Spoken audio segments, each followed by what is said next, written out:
ang Straight from the Word, mga Lightmates. Kasama pa rin po ninyo ang inyong lingkod, Sara Lagsac Arsenio, and of course, Pastor Billy John sa ating isang oras na huntahan at kwentuhan. Yes. At kanina mga Lightmates, tinanong namin kayo, naranasan mo na bang masumbatan? No? Tuloy-tuloy pa rin po tayo sa ating talakayan dito sa Unwavering Humility Public Servant na nunumbat. Ayan, talaga naman. Ikaw ba, Pas, no, naranasan mo na bang masumbatan? Ayan. Ano ang naging response mo? No, ano naging reaction mo? Ayan. Dalawang beses ko ito naranasan no. Inaalala ko yung aking recollection. Una nung elementary ako, meron akong teacher doon. I think grade 5 teacher 'yon. Na talagang grabe siya manumbat sa amin. Na sinasabi niya sa amin na tinuturuan ko kayo tapos hindi kayo nag-aaral mabuti, ganyan-ganyan. Siguro nung time na medyo bata pa kami, syempre matigas ang ulo, makulit, di ba? Yeah. Pero hindi siya nagiging maganda sa amin bilang estudyante. At meron pa ako naalala, nung college naman ako sa Adamson, meron kaming isang professor doon. Ano siya, terror talaga siya Kasi out of 40, 12 ang nakapasa Ayun, bagsak kami. Grabe. Diba, meron siya mga questions, lightweight, no? Sinasagutan namin sa board. Halos lahat kami, hindi namin masagot yung mga tanong niya kasi talagang sobrang hirap Dahil ano to talagang master to, tsaka doctorate ng professor namin. Alam ba, nauuwi to sa pagsusumbat sa amin, tapos pinapaaral kayo ng magulang ninyo. Alam mo yun, ang naging epekto sa amin ito, emotional damage. Alam mo yun? Yes. Talaga, alam mo yun, para paglabas namin sa klase niya, parang ayaw na namin mag-aral Parang ayaw na namin magtuloy. Ano naging epekto sa amin. Pero sa iba, siguro, naging challenge yun. Kaya yun, nung nagsusunod na take kami ng same subject, hindi na siya yung professor namin, kaya pasado na kami. Yeah, ikaw talagang Yes. Talagang words are powerful talaga. Tama. Ikaw ba, meron ka bang karanasan na nasumbatan ka? Ay, oo naman. Meron, Meron naman, Pero, parang tinake ko siya as, of course, syempre nakaka-hurt naman talaga na makarinig ka ng mga ganon. Kasi parang feeling mo hindi enough yung ginawa mo. Pero, tinake ko siya na, kumbaga parang hindi naman lahat ng tao pare-pareho, 'di ba? We all have our strengths and weaknesses, Talagang lahat tayo merong kalakasan, meron tayong mga kahinaan. So, why compare me to other people, 'di ba? Parang ganon. Maaaring sila strength nila 'yon, ako strength ko to, itong area na to, ganon.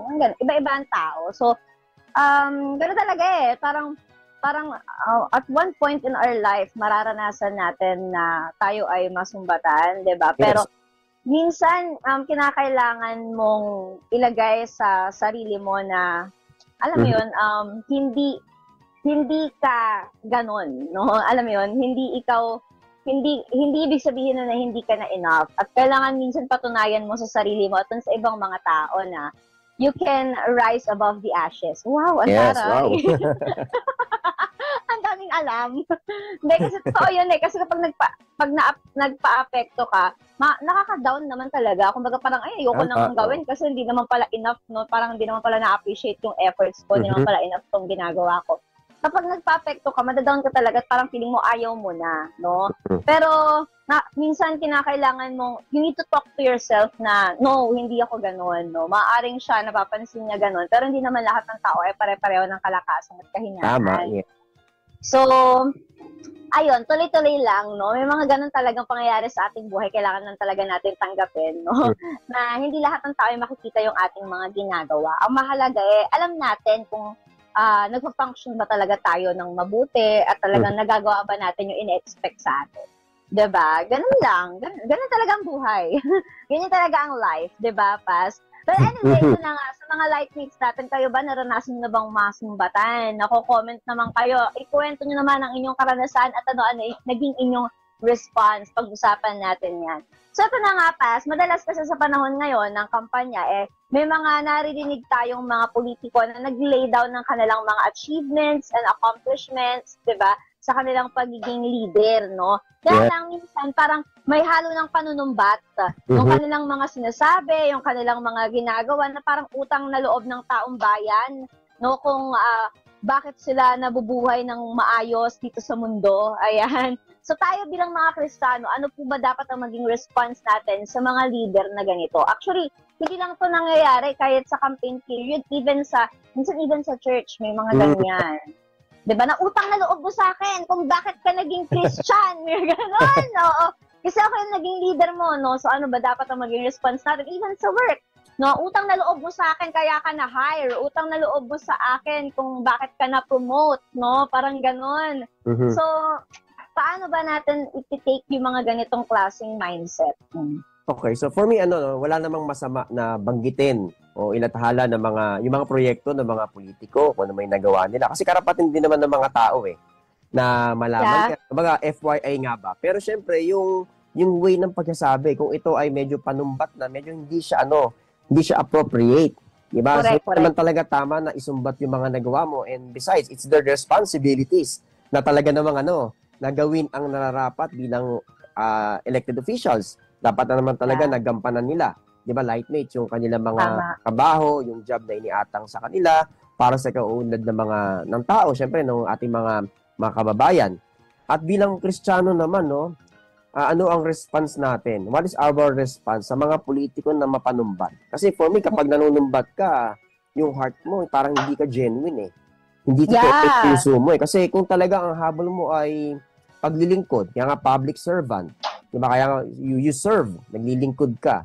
Kumbaga, it doesn't matter kung mapansin ka, it doesn't matter kung makilala ka sa ginagawa mo. Mahalaga, ginagawa mo ito ng buong puso. And besides, yung mga tao naman na makakapansin nun. Yeah. Diba?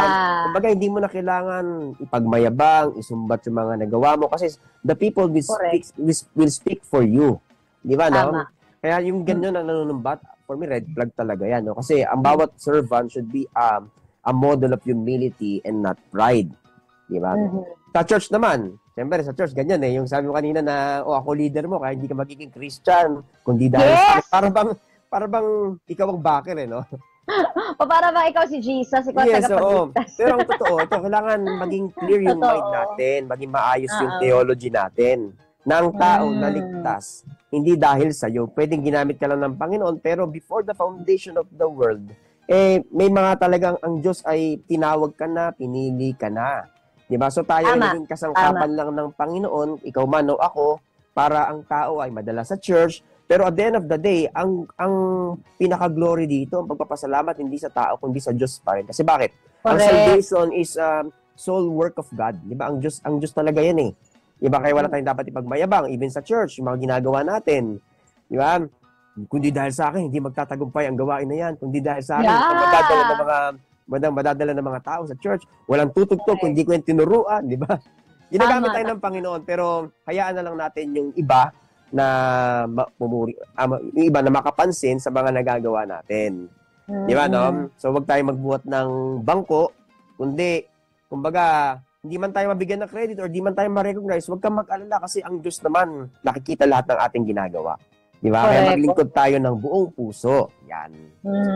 How about sa workplace, Pas? Paano kung sa workplace naman to nangyayari? Sinasabihan ka lagi ng boss mo na kung hindi dahil sa akin, hindi ka ma-hire, hindi ka mapopromote, ganyan. Parang gano'n, parang anong nangyayari, utang na loob mo lahat sa boss mo to the point na hindi na nakikita na ginapang ko rin naman to yung posisyon na meron ako, diba? Paano yung mga ganon, Pas? Okay, no? Boss mo yun. Nakasalalay din yung kinakain mo.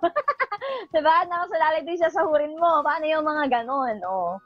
Ako naniniwala ko na dumadaan tayo sa ganyang mga sitwasyon, pagkakataon, kasi may reason, diba? Kasi siguro nakikita, inaalaw ni God na maranasan mo yan para makita mo yung character ng mga tao. So para pag dumating yung time na ikaw yung maging boss, diba, alam mo na yung dapat mong gawin, na dapat pala ay you are an example of humility, dapat hindi kayong, alam mo yun, na para bang utang na loob sa iyong lahat. Kasi magugulat ka na lang, no? Kapag ikaw naging humble ka, nagpakumbaba ka, gano'n man yung boss mo, pero dahil boss mo siya, tinitreat mo siya na maayos pa rin. Kasi yun yung utos ng Panginoon, di ba? We have to submit to the authority. Kagaya ngayon, kahit di mo gusto ang presidente, but we must submit to his authority. Why? Kasi inordain siya ng Panginoon Di ba? Kahit di mo gusto yung mayor ninyo, yung leader ninyo. Ako, yun ang paniniwala ko. Kahit sino umupo sa posisyon, boss mo man yan, sa karir mo, di ba? Andun pa rin dapat yung ating submission sa Kanya. Kasi bakit? Magpapasubmit tayo, hindi lang naman sa Kanya. Kasi also, we submit to God's ordained authority. Di ba, no? At maniwala ka na lang, magugulat ka bilang iikot ang gulong. Di ba? Bilang iikot Kumbaga, wag mo siyang sabayan, wag kang magalit sa boss mo. Kung di mo talaga kaya, di mag-resign ka na lang. Diba? Or just wait for God's perfect time. Baka may dumating nga yung time na ikaw yun na yung maging boss. Kasi nangyayari talaga yan Di ba? Totoo yan. Totoo. Kaya, kumbaga, maging example tayo ng isang tao na marunong magpakumbaba. Di ba? And let's wait for Tama God's ka. perfect timing and right season para sa atin. Kasi naniniwala ko, breakthroughs are coming. As Yeah, we I like humble that. ourselves before God. Yan. Nako, ito naman, pas ito medyo critical to ha. Mm. How about, paano kapag nangyayari ang panunumbat sa loob ng tahanan? For example, ang magulang sa anak. Di ba nangyayari talaga yan? Kumbaga parang, kung hindi kita pinakain, kinalapon, hindi ka mabubuhay. Ganon. Utang na loob sa akin kung bakit ka nakapag-aral, ganyan. Tapos ngayon, ito lang ang hinihingi namin sa'yo, hindi mo pa maibigay. O yung mga ganyan-ganyang sentimiento. Diba? Tama. Natin ito pa sa, kasi may mga ilang anak naman na nagsasabi na hindi insurance plan ng mga magulang ang anak. Diba? May mga ganyan tayong narinig rin sa social media. Paano ba natin babalansin yung pagtanaw ng utang na loob na, alam mo yun, hindi naman tayo yung nauubos. Ganyan. Okay, no? Okay na tumanaw tayo ng utang na loob sa magulang. Kasi, tama yun nagpalaki sa atin at sinasabi din sa Bible, di ba? In Ephesians 6:1, di ba? Obey your parents in the Lord for this is right. And of course, Exodus 20, sabi ron, honor your father and your mother. Di ba? Igalang natin sila. Pero syempre, ang pagtulong sa magulang, may limitations yan eh. Di ba? Meron siyang limitasyon. Minsan yung mga may magulang talaga na ganyan, di ba? Dinala kita ng 9 na buwan. Di ba? Yung iba yata 7 buwan lang kasi premature. Tapos ito lang hinihingi ko sa iyo. Kasi balansehin po natin na may magulang kasi talaga abusado. Di ba? Abusado sila na talaga para bang tingin nila sa kanilang mga anak ay tumatabo ng pera sa paghingi nila. Di ba? Correct. Balansin din natin sa mga anak naman. May mga anak din naman na alam mo yon na masyadong tikom ang kanilang kamay sa pagbibigay sa magulang. Dapat din naman, bilang mga anak, tayo rin ay nagbibigay sa magulang natin. We learn to honor them. Diba? Dahil ang magulang natin, hindi naman sila pabata, kundi tumatanda na po sila. Diba? Kapalasin po natin, no? Kung ang mga anak ay may pamilya na, syempre medyo lilimitahan na natin yung pagbibigay natin. Pero dapat meron pa rin. Diba? As part of honoring sa kanila. Kasi kung may pamilya ka na, may asawa ka na, may anak ka na, kailangan din, may budget din tayo para sa kanila. Diba? So, pero syempre, kailangan ma-explain mo rin sa kanila, pasensya ka na, hanggang dito lang talagang kaya ko ibigay. So, pero sa abot ng aming makakaya is we can support you pa naman. Yan. Ayan. Talagang napakalaga ng communication, no? Tsaka, para mabalanse yung sitwasyon, no? Na magsiset kayo ng limit at yun ay dapat alam din ng mga magulang natin na meron na po kasi akong anak, meron na akong asawa, may pamilya na ako, so sila na po talaga yung priority, no? Pero sisikapin pa rin po namin talagang makapag-abot, makapagbigay, gano'n, no? So, para naman sa ibang mga magulang, no, wag naman sanang sumama yung ating loob kung hanggang ganun lang yung kayang ibigay ng ating mga anak ngayon dahil iba na may pamilya na sila, pamilyado na. 'Di ba? So sa mga anak naman natikom ang kamay, uy gising-gising, no? Kasi 'di ba, nung hindi ka pa nakakapaglakad, nung hindi ka pa nakakapagsalita, ang mga magulang mo sila talaga ang nagpupuyat, no? At bumubuhay sa iyo.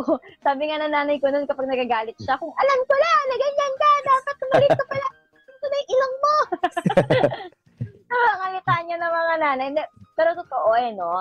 Napaka-laking bagay, no? Na hindi niya sinasabi ng mga magulang na ibigay mo to bilang pagtanaw ng utang na loob. Hindi niya sinasabi ng ganun yung mga magulang, no? Pero napakalaga na, alam mo yun, kahit paano nakakapag-abot tayo because it's our way of honoring them. At kumbaga parang pagpapakita na grateful tayo, no? Grateful tayo sa mga bagay na ginawa nila sa atin simula nung bata pa lang tayo hanggang ngayon. Hindi naman natin kayang mahigitan yun yung mga efforts, puyat at pagod na binigay nila, di ba? Ano ba naman yung makapag-abot tayo, lalong-lalo na ngayong matatanda na sila na hindi na nakakapagtrabaho, di ba? So, ayun, balansin natin yung sitwasyon. Nakapas, no, ay dito po sa ating talakayan, no, may mga politiko naman na hindi diretsahang nanunumbat.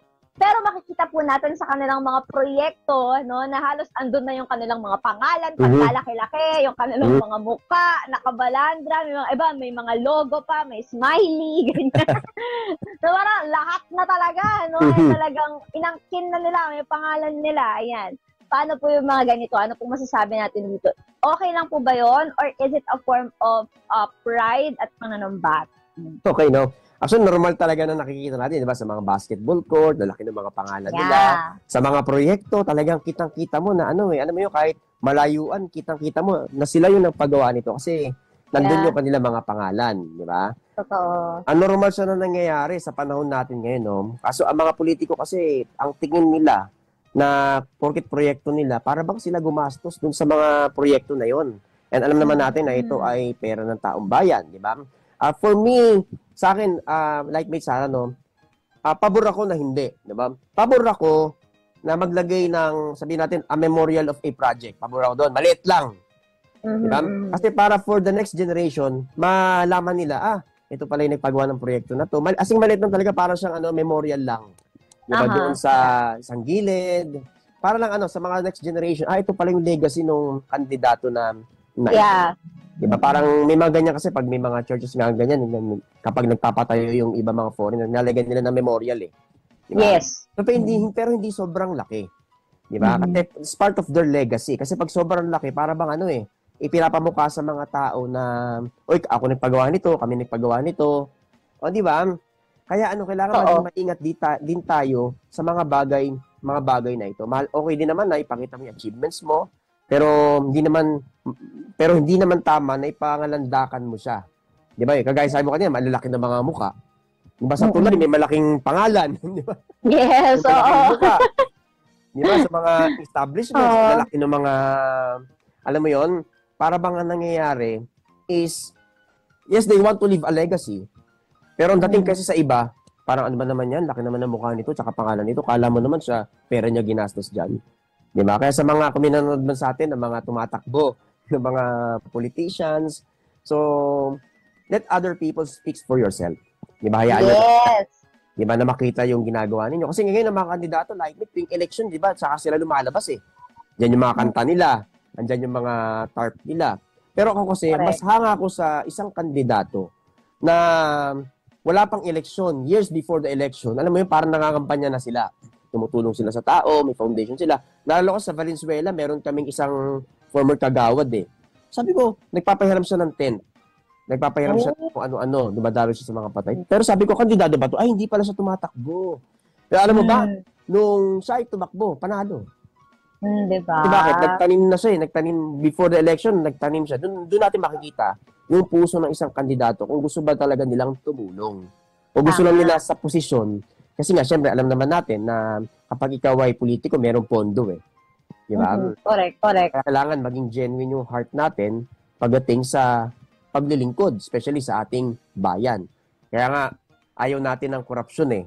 Magsisimula talaga yan sa mga kandidato na may takot sa ating Panginoon. Yan. Alam mo, normal lang naman na bilang mga politiko, maging visible tayo sa paningin ng ating mga constituents, yung visibility, kumbaga. No? Kaya nga, meron tayong tinatawag na mga documentation, no? Yes, na tama. talaga, kailangan picturean yan, no? Para, kasi alam naman natin ngayon, online na, para nakita din sa social media na, may nagagawa itong mayor namin. May nagagawa itong politiko na to. Visibility, for the documentation purposes only. Pero wag namang umaabot sa point na parang epal na, di ba? Oo, that's the word no? Yung anti-epal law. Ito rin, no? Puti sa board ng basketball, no? Meron pangalan ng laki-laki. Pag tumitira, kita mo yung pangalan ng ng kandidato. Para kay mayor! Ay. Di ba? Kada shoot para kay mayor, di ba? Pero, hindi, di ba? Maganda siguro, imbis na pangalan ng politiko ang ilagay, no? Project of, let's say, halimbawa, taga San Jose ako, Project of San Jose del Monte, Bulacan. Oo, di ba? Kasi proyekto naman talaga yun ng San Jose at galing naman talaga yun sa buwis na ibinibigay ng mga tao. Hindi na siya project ni Mayor, ni Governor, na ganito, kundi project ng buong San Jose kasi lahat kayo, it is a collaborative effort. Lahat kayo ay nag-ambag doon, di ba? So, I suggest, imbis na pangalan ng politiko ang nakalagay, di ba? Bakit hindi na lang Project of San Jose del Monte, Bulacan, mga ganyan, Project of Pasig, ganyan, Project of, di ba? Oo, Project of Barangay Ganire, di ba? Kaya sa pangalan ng politiko yung ilagay. Try nyo yun, parang mas maganda yung ganun. Di ba? Kesa yung kada shoot mo sa board ng basketball, nakalagay mukha ni Mayor para kay Mayor. Talagang maaalala mo. Kay Vice Mayor, kay Congressman. Even nga sa medal di ba? Itong graduation ha. No? Even sa medal, minsan nakalagay mukha ni Mayor, mukha ni... Sa likod, Wow. meron.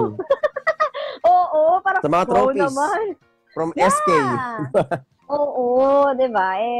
Wag naman sanang ganun. Kasi syempre, maging proud naman yung mga students dun sa achievement nila na hindi naman nakalagay yung mukha ni Mayor natin. Wala naman ito.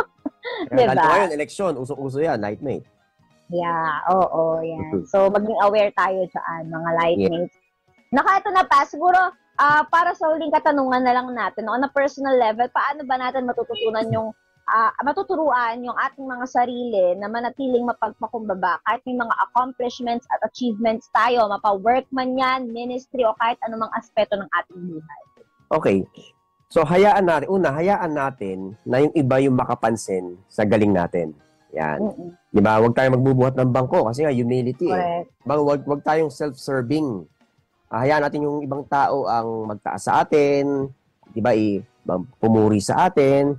Sabi sa Proverbs 27 verse 2, let another praise you and not your own mouth, a stranger and not your own lips.